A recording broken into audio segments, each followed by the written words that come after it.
Today's daf we're going to be learning is Gittin Daf Mem Daled. Today's daf is sponsored by Emma Rimberg in loving memory of her father, Dr. Eric Glick, Yitzchak Nisan ben Etefega v'Yaakov on his 33rd year at Tzai. Today's daf is sponsored by Lisa Hartstein in honor of her daughter Dahlia, who finished his 5 years of dedicated army service in the IAF today. Also in grateful appreciation to all our chayalim and chayalot, past and present, who make our lives here in Israel possible every single day. Okay, we're going to get started now with our daf. So we ended yesterday kind of in the middle. We have one last thing to finish up, but let's just review from the Mishnah for a quick minute. If you sell your slave to a Gentile or to outside of Israel, your slave automatically goes free. Okay, based on questions from before class, maybe I'll give a little bit more perspective on this. So the idea here is a deterrent. We do not want people selling our slaves to Gentiles or outside of Israel. What's the main issue? The main issue is that by selling them to Gentiles, we're preventing them from being able to keep mitzvot, and they're already obligated in mitzvot as a slave. Once they become, then what happens is, then you've basically sold them. Now it's very hard for them to keep mitzvot, but as a penalty to you, the slave actually goes free, which now makes them a full-fledged Jew. We're going to see later today that on account of that, you actually are responsible to free the slave because it's very hard for the slave to keep mitzvot. What's the idea outside of Israel? There's two issues, really. One is you're not supposed to move from Israel to outside of Israel. So you're basically causing them to sin because they're also somewhat Jewish. Remember, they're this in-between stage where they have to keep mitzvot, even though they're not really Jewish. And number one, you're also preventing them from keeping mitzvot asesh that are dependent on the land of Israel because they're not living in Israel anymore. And you're basically making them leave Israel, which you shouldn't do. Right? That's one thing that the rabbis say. If you're living in Israel, you're not supposed to leave Israel. Of course, people do this nowadays, and not everybody takes this as seriously as it was, but one should stay in Israel. So these are all deterrents. Who wants to lose their slave? Nobody wants to lose their slave, and certainly not if you're going to have to redeem them. So therefore, the rabbis instituted this as a deterrent so that you don't sell your slave. That's really the idea here. We don't want you to sell your slave to Gentiles, and we don't want you to sell your slave to a Jewish owner outside of Israel. And that's because you're responsible for the fact it's also your whole responsibility that they're keeping mitzvot because they work for you. So now we had this whole thing about if you borrow money, and then the whole thing is when does the slave, if you borrow money and pay back through the slave or borrow money, pay back through land, when does it become yours? Okay, then we saw two opposite cases. One was where you sold your slave, and as soon as you basically gave your slave for a loan to a Gentile, as soon as he does this mimus, which is putting a time down, a date, sounds like as soon as that date comes, or again, it wasn't 100% clear what this is, but because there's time in there, it's already like it's his. Okay, maybe even if the date hasn't arrived, but because you put a date down, it seems very clear it's going to be his, and that's as if you sold him already. But then we had this opposite case, which said, if it's the reverse and you're taking land from a Gentile, then if there's this date in there, you're not, right? What did we say here? You're not obligated in the maaser. Now, why not? If it would be coming to your ownership, then you should be obligated to tithe the produce. To which we suggested at the end of the daf that maybe there's a difference between the two collaterals we're talking about here. With the slave, he sold him the entire slave. And that's why it becomes in his domain. And that's why you're freeing the slave at that point. If it's the land, maybe you only sold the land for its produce, but you didn't sell the land itself. If you just sell the Gentile gave you rights to the produce. So if you only have rights to the produce and not the land itself, you're just like the aris, the sharecropper, and the charich, and all those, that you don't actually own the land, so you're not obligated to tithe the produce. Now we see a second answer, and with that, we'll end that section. Ibayit ema, top of our daf, b'shelavam, menat lamashkeno, v'lo mishkeno. You took a loan as if you were going to take collateral, but you didn't take the collateral. And that's why you're not obligated in maaser, because it never really became yours, because you didn't actually opt into the option that you had to take it from the field, but you didn't. Tanu Rabbanit, new braita, giva'o bechovo. What if the Gentile takes your slave because you owe him money? Oh, shelakachosi karikon. Or these Gentile authorities that had thugs working for them, these are like these rough and gruff people that basically seize things of others unfairly, and they seized your slave. So it's not your fault that they seized your slave. It's not your fault that the Gentile took the slave on account of a loan you had out. although we're going to see maybe these two are a little bit different, lo yatsa l'chirut. So we don't penalize you in this case because you didn't sell the slave. It wasn't your due. U'b'chavo lo, but wait a minute. If it was based on you owed the Gentile money, then shouldn't this also be as if you sold the slave? Now let's see why. U'rimini, we're going to compare a different case. And this is going to go back to comparing maaser, when you're obligated in maaser and tithing the produce. And if the king came, you owed the king money, and he came and seized your threshing floor with it all the wheat that was there. In bechovo, if it was because the king could seize the money in two different ways. One is because you owed the king money, chayav la'asel.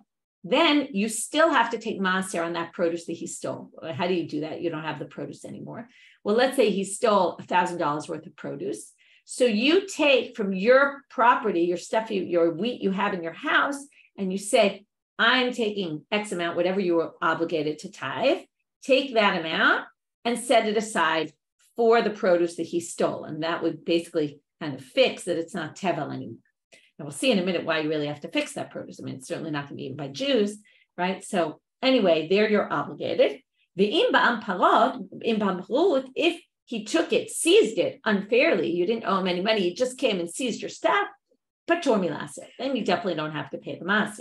But what do you see here? There's a distinction between if you owe the money. If you owe the money, then it's really this, right? Then it should be kind of like a sale. The way they view this right now is if you sold it to him. And that's why if I sold my produce that was tevel, I still have to fix that produce because it was mine. And we'll see why in a minute. Okay, it's going to be very clear. But right now, let's just take it simply as here we see a distinction between if you're obligated because you owe money and they took it as an owing of money versus if it was seized.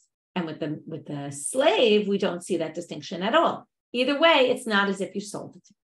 To which the Gemara says, no, shane hatam, this is different. What happened?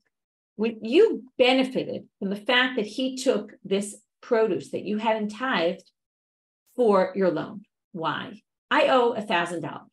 He took $1,000 worth of stuff. That meant I didn't have to give him $1,000 in cash.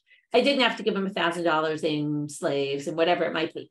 Now, because I gave it to him in produce, and it was produce that I was supposed to take Trumot Masrot from, if it was worth $1,000, really in the end, how much was it worth to me? In the end, I was supposed to give to the Kohen. I was supposed to give to the Levi. I was supposed to give the Maser Sheni. There was all these parts of it, right? Like at least, let's say 87% or something of it was mine, but 13% or something around there was not mine. Meaning I benefited now. I benefited 13%, right? Because that is money that I would have had to separate from the produce, give it to someone else. So now I gained. Because I gained on it, therefore they say you can't gain on it because he took it for your loan. You have to fix that tevel, basically give what you were supposed to give to the maaser and all that, and with stuff in your house. Whereas the slave, I didn't benefit at all. He took a slave worth $1,000 instead of taking something else worth $1,000. It wasn't like I had to pay part of the slave, the part of the slave wasn't owned by me, it was fully owned by me. So there's nothing that, and therefore it doesn't go free or anything. Here, it's not that it's looked at as a sale, it's just with the maaser, it's just, right, and if it was looked at as a sale, then by us it would also be looked at as a sale. And if it was a sale, he would go free. But no, there it's just that I was gaining, and I shouldn't be gaining on the deal. And again, you have to remember also, if I don't give the maaser, then the Kohanim and the Leviim lose out. Tashma. Now we're going to bring another question on this. Da'amarav, Rav said, Hamocher Abdol Farhang, Oved Kochavim. Okay, this seems to be someone who kind of makes up a claim that I owe money. These were these difficult Gentiles that would make up stories that we owe them money for all sorts of things. Yatsa l'cherut. You go free, even though you sold him for really a reason that was beyond your control. You were forced into selling it. It wasn't like you owed it. So why do you have to free him? Hatam havaleh fayes v'lo pies. You should have tried to convince him to take something else of yours, right? He just really wanted money. So if he takes your slave, say, no, not my slave. Take anything else, right? You should have done that. Gufa, now we're going to go into this a little bit more. To which when Rav said this, they said to him, what could he have done? Why are you penalizing him for this? To which he answered, okay, this is the exact same conclusion. It's just here we're saying that when Rav said it, they actually asked this as well. Okay, so we brought it to contradict what we saw, but we resolved it by bringing the answer that Rav had said at the time, which was that was what he did wrong. Okay, so if you did nothing wrong, but you were forced into doing something that you didn't want to do, then basically your slave doesn't go free. By Rabbi Yirmiyah, we're going to have a few Rabbi Yirmiyah questions today. He's always the one who likes to ask these kind of nunicky questions. What if you only sold your slave temporarily for 30 days? Does that count as, well, if the whole thing is they can't do mitzvot, well, for 30 days they can't do mitzvot, or are we only talking about in a permanent manner? Tashma, let's learn from here. And the Gemara assumes right now that the farhang is taking your slave only temporarily. To which they answer, no. You could just say, it could be one of these Gentiles that's taking your slave forever. So you can't really learn from there. Now we're going to have all sorts of other questions that we're not going to have an answer to most of them. What if you sell the slave not for labor? So I'm going to have the slave work for me during the day. You can have the slave at night to mate with your maidservants and have children. That was a big deal, to be able to have slaves that could bear children, and then you'd have a lot more slaves. What if you say, I'm selling you the slave, however, the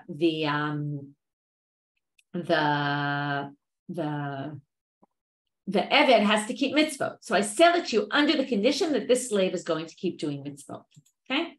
That's another option. Can you do that? So now they say, what about chutz mi Shabbatot v'yamim tovim? This slave will work for you, but not on Shabbat and not on Yom Tov. Okay, what about that? Leger toshav mahu. What if you sell it to someone who keeps the 7 noachad laws? Would that work? L'Yisrael mumar. What if you sell it to a Jew who stopped keeping mitzvot? Is that like selling to a Gentile? Likuti mahu. What if you sell to a kuti, right? They're always at this in-between. We don't really know what to call those people. Shot miachada. At least one of them we have an answer to. Ger toshav harei kovei kochavim. Okay, a ger toshav, a person who keeps the 7 noachad laws, that's still a Gentile. And basically, it's as if you sold them to a Gentile because it's not going to be able to keep mitzvot there. Kuti v'Yisrael mumar. Well, we have an answer, but an answer that's not going to be very clear because Amre la kovei kochavim, but Amre la Yisrael. There were some who said that there were rulings about them, but some people put them in the Gentile category. Some people put them in the Jewish category. So we're left with a question about it. These were a whole slew of questions that we don't really have an answer, right? If you sell them temporarily, if you sell them partially, right? Only for some things where maybe he could still keep doing mitzvot or could keep Shabbat, things like that. Well, or you sold them to someone who's not exactly a Gentile, right? Certainly not an idol worshiper, right? Where does that fall in? Here's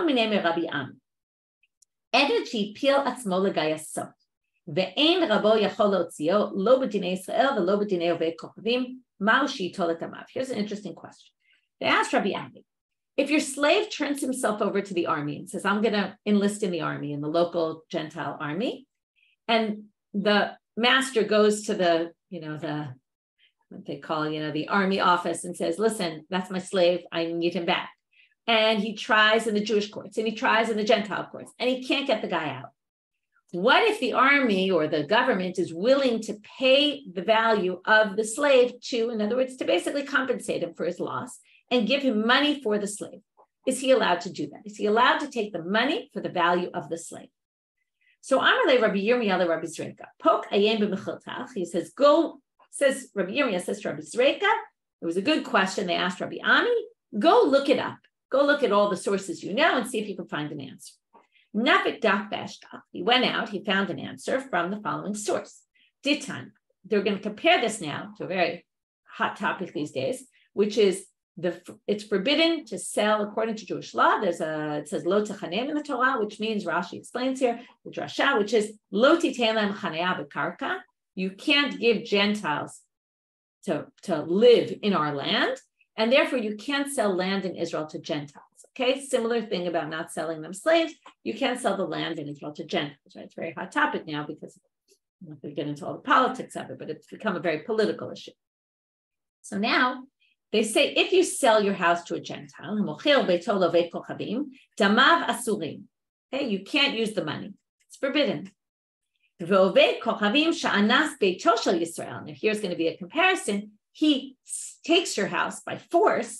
Now, it's a little different because there the Eved turned himself in, but it sort of happened to you by force. In other words, it wasn't your doing. And you try to get the house back, right? In the Jewish courts, you try to get it back in the Gentile courts, you have no success. The guy is willing to pay you, you can actually take the money in that case. And then you write a contract in Gentile law, in their courts, because you're actually saving the money from their hands. And again, this is rooted in a certain time period where they didn't get along with the Gentiles, the local Gentiles. They didn't want Gentiles living among them, right? Part of the reason is they were scared Gentiles were going to kill them. So they didn't want to sell them land because they were nervous that, they'd turn around and kill them. And we see sources like that when it talks. In Eruvin, we saw it with Eruv issues. There was this fear of a Jew being alone in the courtyard with other Gentiles, was almost considered like a dead man. And they basically say, we'd rather have them lose their money. It's better for us if they have less money, they have less power. So better to take the money for it. So here also, it's the same. Okay, so Emma, I see you're saying it's idol worshippers, not people who are Jewish. This is a question across the board in the Gemara. And in fact, sometimes because of the censorship, they change some of the words, sometimes from Gentiles to Goyim to Kutim to all sorts of things. It's not really clear whether Oved Kochavim means specifically idol worshippers or Gentiles. And every time it comes up, there's, Bishul Akum is the best example where it's a Gentile can't cook for you. Is it only in Akum? Most people think not, that you can't eat food that was fully cooked by a non-Jewish person. They don't think it's only Oved Kochavim.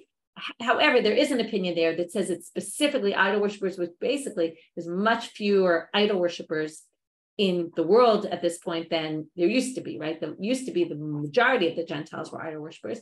Now there's still many idol worshippers in the world, but certainly in places we're living, it's much less common that people are worshiping idols. So it's a very interesting question, whether you say it's only idol worshippers, but it's not necessarily always understood this way.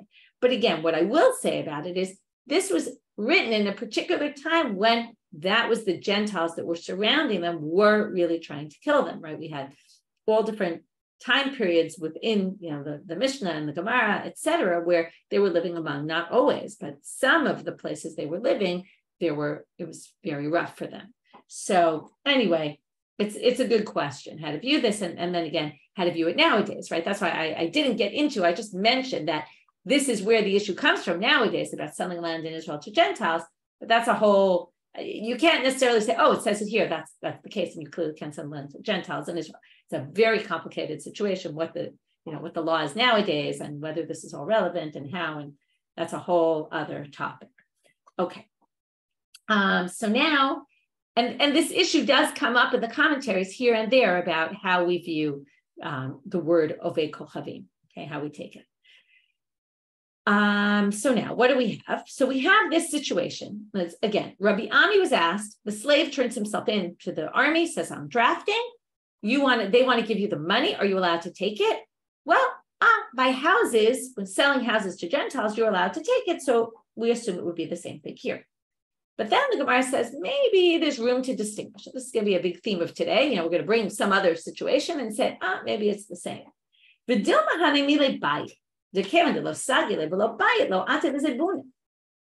it's only by a house we allow you to take the money. Now, what's the issue here about taking money? Let's really call it a face value.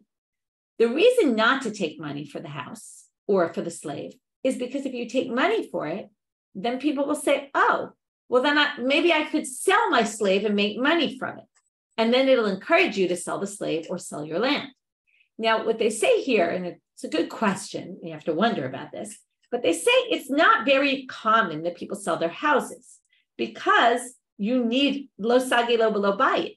You're not going to function without a house, right? Clearly, they didn't have people buying houses for real estate purposes in those days, right? And what they're saying is that people generally don't sell their house because they need their house to live in, right? The only time to sell your house, if you're desperate, you have to sell your house and maybe downsize, right? But who knows even if there was downsizing? It could be all the houses are really the same in those days, in which case you're not really selling the house unless you're going to move in with someone else because you can't afford to, live in your own house.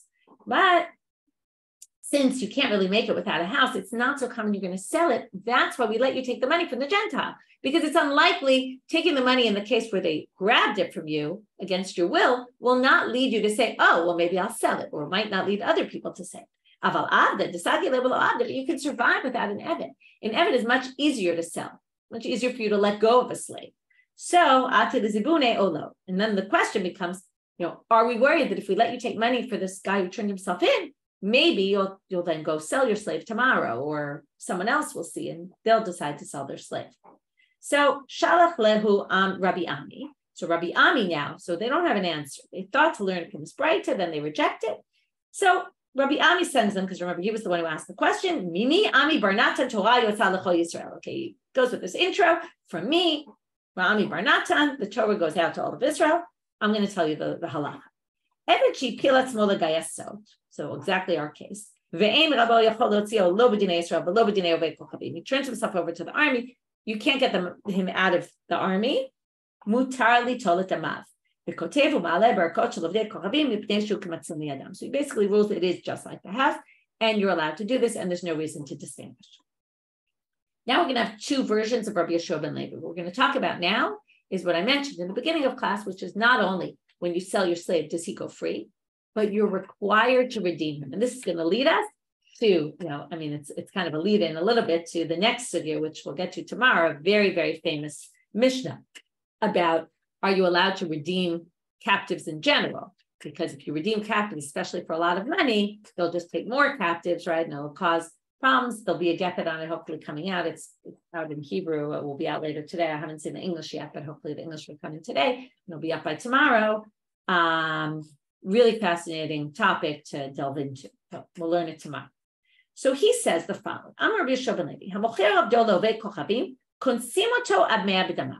You have to now return, you have to pay his value up to 100 times his value.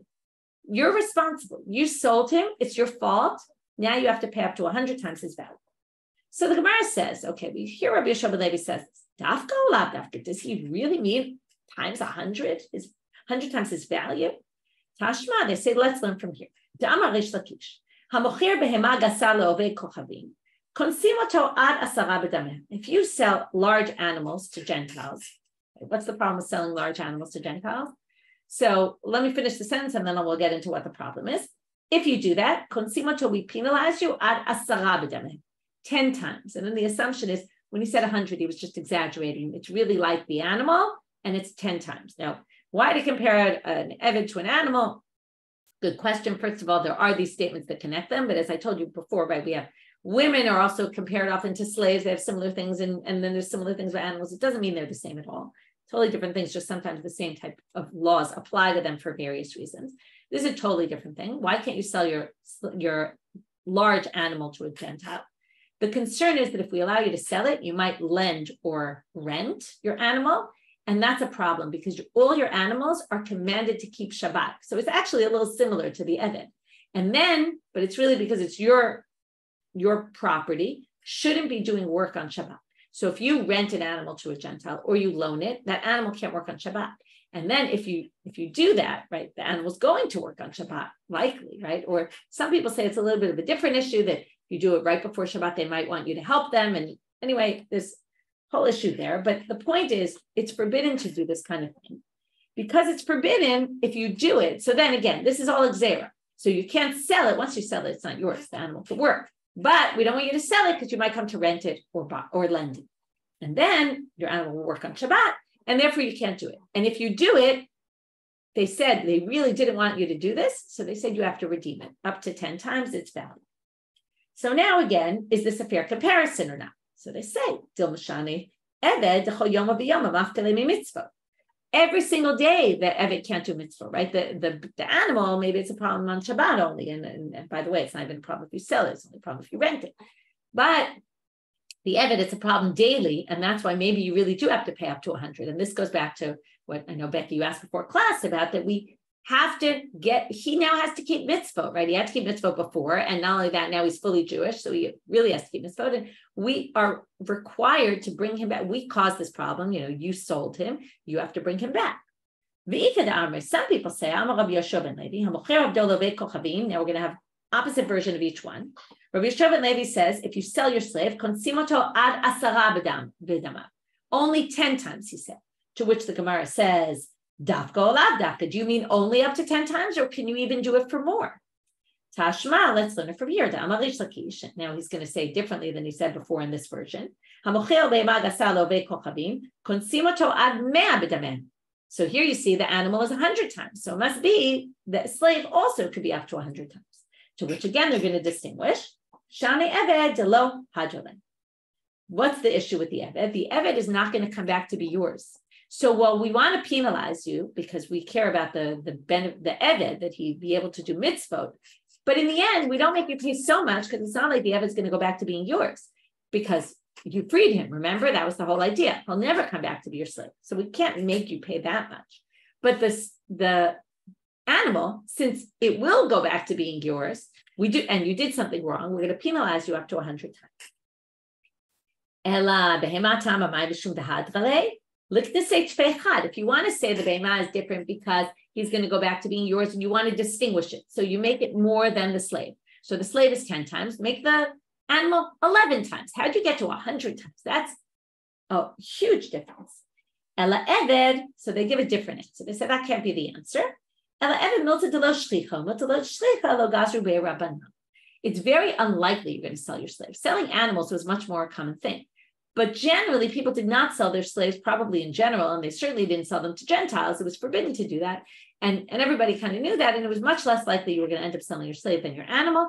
And therefore, they made a gzera, a much more strict gzera in the case of the animal, which was a much more common case. And again, this shows that the whole thing is a deterrent.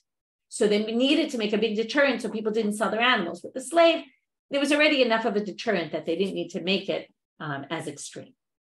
Back to Rabbi Yirmiyah. He asked Rabbi Asi the following question. Machal avdova met. What if you sold your slave and then you died?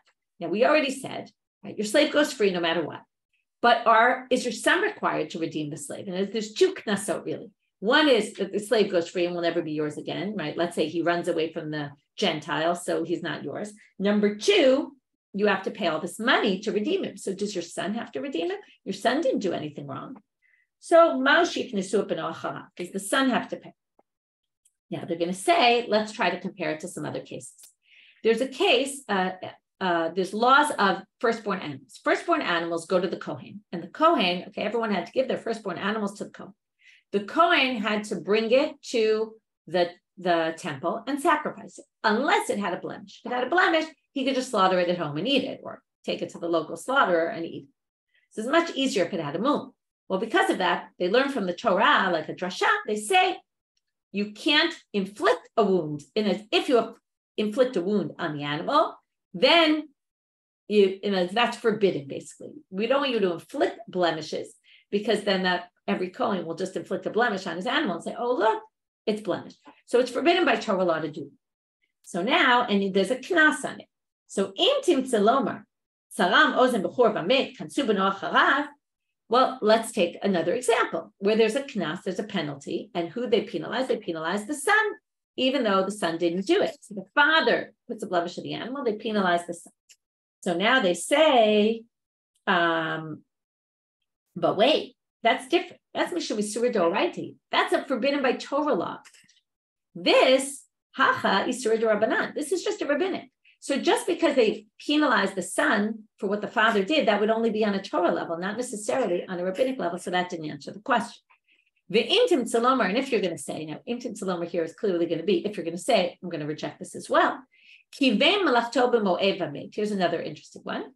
I have work to do, and I could do it before the holiday. Now, the way that it works on Chol HaMoed, on the interim days, the intermediate days of the holiday, we're now at the top of Amud Bet. I'm not allowed to work unless it's called Davar Ha'avid. It's something that's going to get lost, right? I'm going to have a loss for my property. Like, for example, one of the examples, it's not something we usually relate to, but if I soak my flax before the holiday, soaks for a certain amount of days. If I leave it too long, it'll get ruined. So now I could have taken it out before the holiday, but I was busy. I had other things to do. I said, it can go it won't get ruined if I wait a few more days. So I leave it. And I say, I'll do it on the intermediate days of the holiday. I'm not allowed to do that because that's called kivein melachto b'moed. I pushed it off. I could have done it before, and I can't do it after because it's going to get ruined. So I basically pushed it off that I'm going to end up having to do, the work will be permitted on the holiday, but it won't really be permitted because I pushed it off. That's not allowed. So what if I did that anyway? I pushed it off, but then I wasn't there on Chol HaMoed. I died. So kivein melachto b'moed v'met, and then I died. Lo kansu b'no acharav. So what's the knas here? The penalty is you can't take it out. The flax, it's soaking. You can't take it out on the holiday. Okay, but can my sons not take it out? Mishum delo avedi surah. So what do we say here? They're not penalized because they didn't do anything wrong. But not only that, even I didn't technically do anything wrong because I would have done something wrong had I actually done the malacha on Chol HaMoed. But all I did was I didn't do it before. That's not doing something. I didn't actually do anything wrong. Again, I pushed it off. Pushing off itself in and of itself isn't really an action. So that would be a different reason, right? So we took one reason that's Torah law, and that's why we are going to penalize the son. This, I didn't even do anything wrong, and therefore we're not going to penalize my son. But hachamai. So what's the case? What about our case? Our case is kind of in the middle. It's rabbinic, but I did actually do something wrong because I sold my slave. So maybe my son should be punished. So do we say lidide kansu rabbanan b'halete? So that was basically all the options were rejected so far. Do we say they punish me, but I'm not here anymore, so the knas is really meant for me? Or do we say it's my money they penalize and that they institute the penalty for my financials, and they're still here because my sons inherited them? Amrle, so he answers him, Tani Tua. Let's learn it from here. We're now going to again compare another case. This is the Shemitah year. I'm not allowed to do work on the Shemitah year. If I do, I can't work. If I prepare the land, let's say, on the Shemitah year for planting, I'm not allowed to plant as soon as the Shemitah year is over. This is like cooking food on Shabbat. I can't use it after Shabbat, right? You have to wait, or depending on the situation, what it is. So, if I took out all the thorns on the Shemitah year, that's not really work. That's just removing some thorns. It's not considered real work. Just preparing it for planting, because you can't plant when it's full of all the seeds. After the Shemitah year is over, you can use it. But if I did fertilizing, either nitaiba, I actually put fertilizer around, nidaira, or I put all my animals there and they fertilize the land, lo tizarei l'motzei shvi. Then I can't use the land after the Shemitah year is over, because I basically did an action that's forbidden during the Shemitah year on the Shemitah year. Here comes the case. Naktina, we have a tradition that says hitiva vamet. If I fertilized it and then died, and I did it in the Shemitah year, bino zoa, so the son can plant it. So here you see, they penalized you and not the children. Abai brings another example. Naktina, we have a tradition. You had all the stuff that you were keeping pure, and I made them impure. Okay, so that caused damage to your property, except it's what we call, and we're going to get to this a lot in the next chapter, hezek she'eino nireh. It's damages, the eino nikar. It's damages that are not noticeable damages. Okay, you can't see. If I make your vessel or your food impure, there's nothing on it, doesn't have a stain, you don't notice it, that's called hezek she'eino nikar. So if I did that and then I died, my sons don't have to repay you the value. Why? My timer. Okay, this is, by the way, a debate whether it is damages or not. So this opinion is that it's not damages. And therefore, the fact that I have to pay you anyway is only knasa de rabbanani. It's a penalty the rabbis instituted, right? So that people don't go doing that to other people. If I know I could get away with it and don't have to pay anything, well, I'll just go ahead. If I'm angry at you, I'll just do some hezek she'eino nikar, and great, I'll be able to damage you and I won't have to pay anything. So the rabbi said, no, we're going to make you pay. However, l'didei kansu rabbanan, librelo kanse rabbanan. So there you see it, it's only to you and not to the children. Okay, so two proofs to the end that work. These comparisons are good comparisons. The sons would not have to redeem the slave. Now we get to the next part of the mission. Okay, so maybe we'll stop here for a minute and we'll review. So we started with the case of, we finished up the last thing about the contradiction between the what was it called, the nimuso, whether it really is yours or not really yours, and how does it work? What was the difference between the cases? Then we went to this case where if a Gentile seizes your eved, either for a loan or for no, you didn't owe any money, so the slave doesn't go free, it's not your fault, right? It's not your doing. What if, Rabbi Yomi asked, what if it was for 30 days? And we had all those other questions. What if you sold the slave partially? He could keep to mitzvot, he could keep Shabbat, things like that. We didn't have an answer to most of the questions.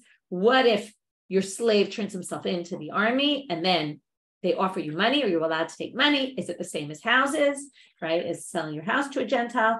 Then we went to these two versions of Rabbi Yishua ben Levi about you have to redeem the slave and you have to pay up to either 10 times or 100 times the value. How does it differ from the animal in each version, right? There's a difference. The question is, which one would you have to pay more for depending on the version? Then we had this question about, are the children liable to pay also this redemption charge, penalty, I would say. Now we get to the next topic. Sell your slave to an owner who lives outside of Israel. Tanu Rabbanit Braita says,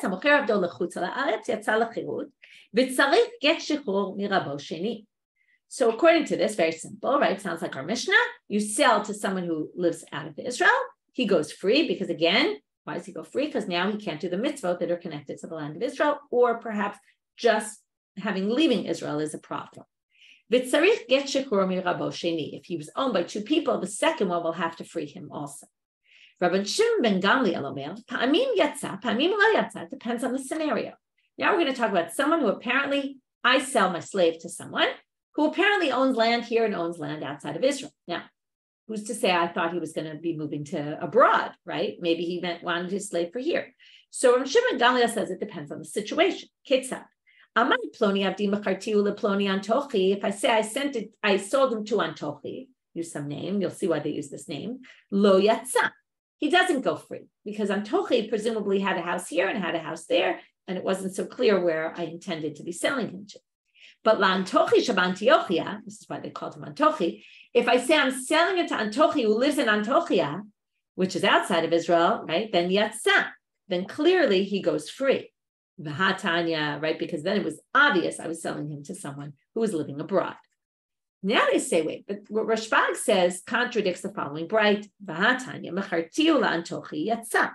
La'antochi asharoi belod lo yatsa. Okay, let's start from the last case. We now have three cases, basically. I sell him to Antochi in Antiochia. That's clearly a problem. I sell him to Antochi who's living in Lod, which is in Israel. That's totally fine. But now we have, according to the different Braito, one says, if I just say Antochi without saying anything, one says he doesn't go free, and the other one says he does go free. So how do we reconcile this? Obviously, we're going to say it's a different scenario in each one. Lo kasha, hadi le beita be'eretz Yisrael, hadi le ushpiza be'eretz Yisrael. One is he had a house in Israel, and the other, he was just staying at a hotel in Israel. He was just staying at a hotel, then he obviously, when I sold to Antochi, it was clear that he was going back to outside of Israel. They want to use a name, by the way. First of all, the Antochi was a kind of play on words of Antochia, but it also could be, this isn't his name. What it means is the guy who lives in Antochi, right? The guy from Antochi. We know a lot of people were named Rabbi so-and-so from here, right? Or even without the Rebbe, right? They often were named by the place where they live. But just because I name him by the place where he lives doesn't mean he doesn't live here also. If he lives here also, he has a house here, then it could be that I meant here. And that way, if I just say Antochi, it all depends on whether he has a house here or not. If he has a house here, then I'm fine. If not, no. By Rabbi Yirmiyah. Here's an interesting situation. Classic Rabbi Yirmiyah. Ben Bavel, Shanasa Isha be'eretz Israel. He comes to Israel, he gets married to a woman in Israel. He brings in slaves. She brings in slaves to her dowry. So now, his intent is to move with her to Bavel. So, is it like she sold her slaves to someone who lives in Israel by giving a dowry? It's not a sale, really, but in essence, the slaves are now being taken abroad. So how do we view this? So they say, Tibai lamanda amar hadinima, but Tibai lamanda amar hadinima. And what happens with her property that she brings into the dowry? Remember? So there's all kinds of property. But there's a debate here when she brings in her slaves. Does he have to return her the slaves? themselves at the end of the marriage if he divorces or dies? Does he have to return her physically these slaves? They go back to her. That means hadinima. She can say, I want those slaves back. Or is the dinimo that he could say, listen, I'm just giving you the value, but I want to keep the slave. So we're going to ask the question according to both readings, okay, both opinions. Tibai lamanda amar hadinima, even if she can get the slaves back, we still have a question. You could say, kevan hadinima kadididami. It's like they're hers, so that means they were never sold. Odilma kevan b'shavdele, since he gets all the proceeds while they're married, maybe kadididami. Maybe they're like his, and then it's as if she sold them, and then they would go free. But tibai lamanda amar hadinimo, if you hold the laws like him, do you say since the law is with him, then it's like him? Or or do you say no, they're really hers because they weren't sold to him, right? The body of the Eved wasn't sold to him, even though he has rights to claim the Eved I'm keeping, but still he doesn't own the rights, the slave itself. He has to give back the value. So maybe it's still considered like hers. Teku, we're left with no answer. Again, classic Rabbi Yirmiyah. Amar Rabbi Yava, Shanali Rabbi Yochanan, Evet she'yatza achar rabo l'Suria. We have two more things for the rest of today's talk. One is, in Eved, I go to Syria, outside of Israel, and my slave decides to come with me. And then, while we were there, Mecharosham Rabo, now I didn't take him, he decided to go with me. Yatza l'chirut. Okay, so he goes free. V'hatane Rabbi Chia ibed et zchuto. Didn't Rabbi Chia say, he loses his rights to his freedom because he decided to come with me? It was his fault. He left Israel. Because again, what's the problem with leaving Israel? I see you're asking in the chat again. What's the reason for leaving Israel? Number one, you can't do mitzvot that are connected to the land. Number two, it's really not permitted to, if you're living in Israel, to leave Israel. So, but he decided, so he lost his rights. Lo kashya kanchadat rabo lachzor, kansha endat rabo lachzor. If you just went on a trip, and while you're on that trip, you decide to sell your slave, well, and your slave decides to go on the trip with you, that's not the same thing. He didn't lose his rights. He basically goes free at this point. But if you plan to move there and he decided to move with you, well, then that was his choice. Now you're going to say, what do you mean it was his choice? Well, it is. Vahatanya, first they say, isn't there a brayta that says, though, Yotzei Eved Harabo l'Suria? He has no choice and he has to sell this. The slave can't choose to go with you or not to go with you if you go abroad. Well, what do they answer? Yotzei. What do you mean, Yotzei? Lo sagi de lo nafik. What? He doesn't have a choice in the matter? Of course he does. Fascinating halakha. This is all about why it's important to stay in Israel, so much so that if you leave Israel, you can't force anyone in your family or even your slaves to come with you. They don't have to come with you. In which case, we've now proven that the slave did this on his own volition. And that's why he doesn't necessarily, if you left to move outside of Israel and he came, it was his choice. And therefore, if you sold him, he doesn't go free. This is just the review. If they just went on a trip, then we force the if he sells him, then the slave is free. But if he wasn't planning to return, then because it was the slave's decision to come with him. Amar Ravanan, last part for today. Shmat minad demar Shmuel tarte, and we'll continue this tomorrow. I heard two things from Shmuel. Chadahach, one is about freeing slaves, selling your slave to someone abroad, and he goes free. V'idach de'itmar hamocher sadeu b'shnat hayovel atzma. If you sell your field to someone in the Jubilee year, now what happens in the Jubilee year? If I sell my land before the Jubilee year, in the Jubilee year, it goes back to me. But if I sell it in the Jubilee year, there's a machloket Rav and Shmuel, what happens? Rav says, Mechura v'yotza. It's sold, but you immediately have to leave the land. Okay? You sold it. The sale is a valid sale, but the second the sale is done, you have to get off the land. Shmuel amar eina mechura kol ikar. It's not a sale at all. So now, bechada, what I heard of these two things about Shmuel, bechada hadre zvine, ubechada lo hadre zvine. I heard that in one of these cases, the sale goes back, meaning the money goes back to the original owner. And in another case, the money doesn't go back. But I wasn't sure which one. So again, you sell your slave to someone abroad, he goes free. Do you get your money back then or not?